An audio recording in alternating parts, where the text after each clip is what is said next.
Championship.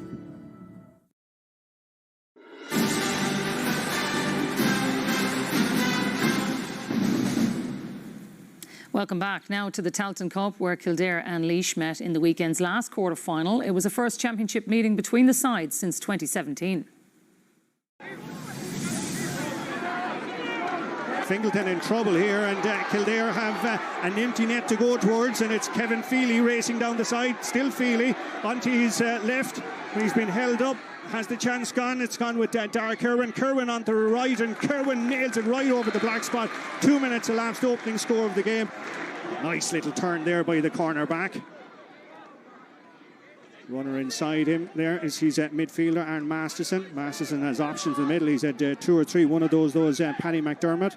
It's going through the hands here with Kevin Flynn from Selbridge. Still Flynn on the 14. Flynn looking across. He's passed it out to McDermott. McDermott trying to get the shot off. Still, and a great save by the goalkeeper in the end. That was a wonderful cornerback play there by O'Grady from Selbridge. Coming together there, but the referee says play on. It's Evan O'Carroll crossing the 14-yard line, being held up by the cornerback, but eventually gets the shot off, and eventually, after 12 and a half minutes, we have an opening score for Laois here. Now, here comes a chance there with Owen Lowry. He's got plenty of space in front of him. He's got 2 Kildare players, and there's a wonderful pass inside towards Niall Dunn. Niall on the edge of the exclusion zone. He's going to hit it off the right. He's going to hit it high. He's going to hit it through, and he's going to hit it over the bar, and he's going to land the equaliser. James Kelly. We've seen him up this end of the field quite a few times. Still James Kelly. Shot by Kelly. Oh! Referee's going in, and it's a penalty. It's a penalty. It looked to be Shea Ryan that might have committed the foul, but that was a piece of individual magic. Is this a black card, I wonder? Yeah, yes it is. Mark Barry from O'Dempsey's. Here he comes off the left. Oh, that was so confident, so cool, so collected. And it's put Laois into the lead here. Still Mick, the captain, opting to bring one of his forward colleagues into it. It's a hit and hope effort. No doubt here that it was Kevin Feely. Sides now level. 27 minutes elapsed in Glenesco Connor Park. And really, if Kildare are to get out of this one, they need to be getting Derek Kerwin on the ball as often as possible. Great kick forward there, trying to pick out Shane Farrell. That was a great run by Farrell. Farrell off the left. Does it has the legs? Yes, it does. And it's pushed them into a 1-point lead.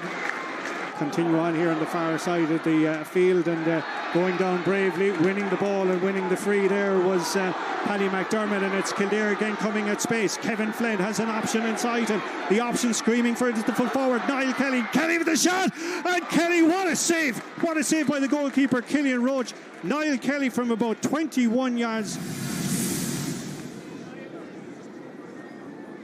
Let's just see what the man from Clare can do here. Killian Roach off the left. He's got plenty of distance in it. Plenty of distance in it. That's an incredible score by the goalkeeper. 65 yards. We see it day and night in hurling. Quick kick out by the goalkeeper. Too quick. And the option is coming up here with Owen Lowry. Owen Lowry off the right, and Owen Lowry with the point.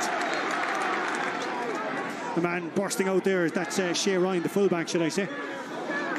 Never so brave. Dara Kerwin going through the hands, has the runner. That's Alex Byrne. Has impressed hugely since he's after being introduced. So too is Shane Farrell throughout. Farrell off the left as he was falling back. That's going to be some score. That is some score. Brian Byrne races on there. Chasing out to it is Evan O'Carroll. How bounces perfectly for O'Carroll. O'Carroll on the 21. O'Carroll on the 14. He's going to get it onto the left. A shot! Oh, what a goal! What a goal by Evan O'Carroll. The ball bouncing up perfectly for him off the left and bang into the top of the net. Here they come again. Wonderful hand there by Paul Kingston. Kingston on the 14. Kingston been pulled. Still Kingston onto the right. Oh, what a save by the goalkeeper. Kingston. Oh, an incredible piece of defending. An incredible piece of defending by the cornerback. 2 minutes. minutes remaining for Kildare to save their season in 2024. It's that man, the substitute, Alex Byrne, has been so powerful this afternoon. Still Byrne, shot by Byrne. Oh, great save by the goalkeeper. Goalkeeper didn't see it until the last minute. And they can celebrate now officially. The referee, Thomas Murphy, blowing his full-time whistle. What an afternoon for Laois. 2 goals and 11 points to Kildare's 12 points in this exciting, thrilling, intense Tailteann Cup quarter-final. Yeah, it certainly was. So here's a recap of those weekend results. As you saw there, Laois with an impressive win against Kildare. Antrim had a stunning comeback against Fermanagh to snatch a place in the semi-finals. Down comfortable winners against Wicklow, while Sligo had a 2-20-9 points win against Limerick. So the semi-final lineup then sees Down face Sligo, and Antrim will play Laois next weekend. So as we said earlier, those games fixed for Sunday. A first championship win for Laois against Kildare since 2005, and the goals proved crucial there, Peter. Absolutely, and 2 completely different styles of goals. And that, look at the amount of players Kildare had back, yet they still left the middle of their defence wide open for James Kelly to saunter through. Fouled, the resulting penalty was tucked away. Kildare also got a black card, and that was after 18 minutes, and Laois had only scored 2 points, but that was a massive turning point in the game. Contrast that to the second goal, which effectively won the game, 1-on-1 inside, and Evan Card, who has been by far their best player this year, and what a superb finish off his left foot, taking on his man, and again the Kildare defenders left isolated. But the amount of chances, really good chances Kildare had in the first half, and didn't take them, and again Glenran will be very disappointed, and some of them very quick to throw in the towel as well. Yeah, look, he stepped down after the game, and even his comments, he said, you try to get the best out of the team no matter what you have available to you, and I don't think I got the best out of these lads. And I think he even felt that after 3 years it was time to move on now, Tomas.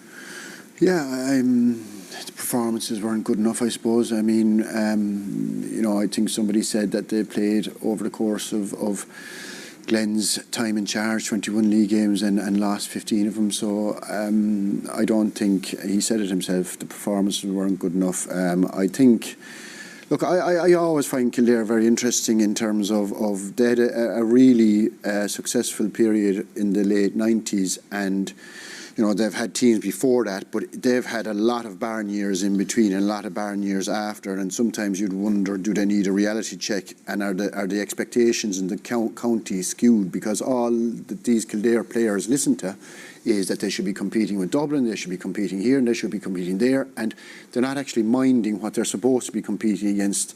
And they start off a National League, and they get the pressure builds from the word go for them. So if they lose or have a poor performance, it adds and it adds. And I thought this year must have been so unenjoyable for everybody involved in it. The pressure that was coming, the loss of Fermanagh, Louth, Meath in the league. They scraped past Wicklow in the championship. They got beat fairly well by Louth, and then they get knocked out by Laois.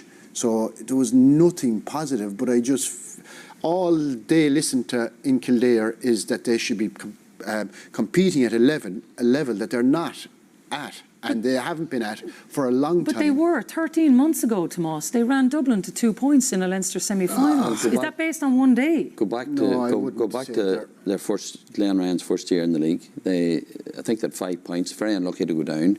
They drew with Kerry. They beat Dublin. I know they should have beat Tyrone. So they were at a level then. Another thing, Tomas, they have two brilliant under-20 teams that have come up through the ranks. Their supporter base, they should be doing better than what they are. And it will be a very attractive job for some manager out there too, because they do have... You still think it's an attractive job, even though you're playing... Well, they're in Division 3. Yeah. So you'd like to think... if they got all the players pulling together the way they should be, and it was clear that some of them didn't under Glenn's regime. So if you get the panel and all the players pulling together, thinking the one way, absolutely, the talent is there. There's, on paper, that Kildare team should be walking through the Tailteann Cup. I've no doubt they're a better team than what they've performed all year long, but I'd still say that they have a skewed way of looking at where they should be and where they actually are. I don't think they're anywhere near, and I'd compare Meath the same way. They're nowhere where they traditionally have seen themselves being. And I've no doubt they've the talent. I've no doubt they have the players. I've no doubt you get them together with the right manager and everything like that. But that won't change the way the county looks at itself in terms of the supporters and all that. And I do think expectations they're not right there. Yeah, we'll let you solve that one off air. One hat in the ring and one maybe not after all of that. He'll be the next one. All right, well, the Ladies Football Championship continued this weekend with places in the